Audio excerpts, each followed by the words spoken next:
एक दिन पुकी प्यारा सा नन्हा एलिफेंट और रोनी शरारती सा पपी जंगल में फ्रूट ढूंढ रहे थे।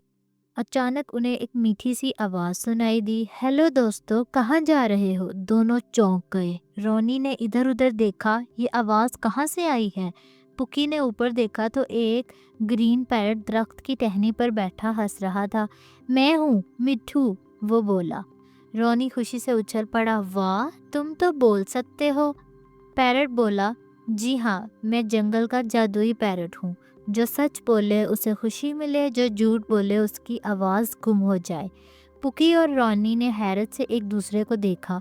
फिर तोते ने हंसते हुए कहा, चलो खेल खेलते हैं। तुम दोनों अपनी पसंदीदा चीज़ बताओ, लेकिन सच बोलकर। पुकी ने कहा, मुझे कीचड़ में खेलना सबसे ज़्यादा पसंद है। रॉनी बोला, मुझे पुकी की पीठ पर सवारी करना। पैरट खुश होकर बोला, बहुत खूब, तुम दोनों सच्चे दोस्त हो, इसलिए मैं तुम्हें जादुई इनाम देता हूँ। अचानक आसमान से रंग बिरंगे फूलों की बारिश होने लगी। पुकी और रोनी खुशी से हंसने लगे। रोनी बोला, मिट्ठू तुम सबसे अच्छे और ज़बरदस्त दोस्त हो। और तीनों मिलकर कहकों में गुम हो गए।